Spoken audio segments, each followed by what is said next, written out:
আজিৰ পৰা আমাৰ চেন্ট্ৰেল বেংকৰ এই ডিব্ৰুগড় শাখাটো প্ৰথম আপাৰ আছাম ৰিজনৰ প্ৰথম মহিলা শাখা হিচাপে ইনগুৰেশ্যন হৈছে।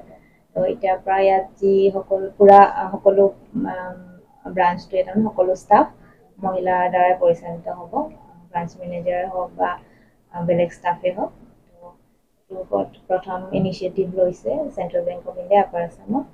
তাৰ বাবে আজি ইনগুৰেশ্যন প্ৰগ্ৰেমটো বৰ্তমান আমাৰ সকলোখিনি কৰ্মচাৰীয়ে মহিলাই হয়।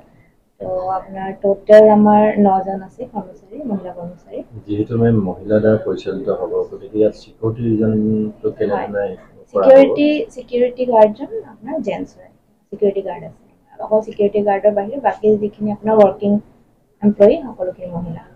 যিহেতু বেংক পৰিচালনা কৰিব, আপোনাক কেনেকুৱা অনুভৱটো কেনেকুৱা হৈছে আজি? খুবেই ভাল লাগিছে। এইটো এটা নতুন ইনিচিয়েটিভ লোৱা হৈছে, কাৰণ ব্ৰাঞ্চ মেনেজাৰ হিচাপে মই আগৰ পৰাই কাম কৰি আহিছোঁ আৰু কিন্তু সম্পূৰ্ণৰূপে সকলোখিনি ষ্টাফ মহিলা এইটো প্ৰথম নতুন এক্সপিৰিয়েঞ্চ হ'ব আৰু নতুন চেলেঞ্জো হ'ব।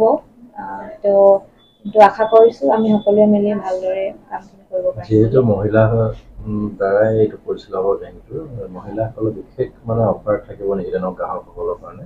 হয়, নিশ্চয়। বেংকত আমাৰ অলৰেডি আপোনাৰ মহিলাৰ কাৰণে হাউচিং লোনত স্পেচিয়েলি অফাৰ আছে বা আপোনাৰ ডিপ'জিট স্কিমতো আপোনাৰ মহিলাৰ বাবে ৰেট অফ ইণ্টাৰেষ্ট বেলেগকৈ আপোনাৰ এডিশ্যনেল অফাৰ থাকে। ৰাজ্যলৈ এখন জনাব বিচাৰিব নেকি?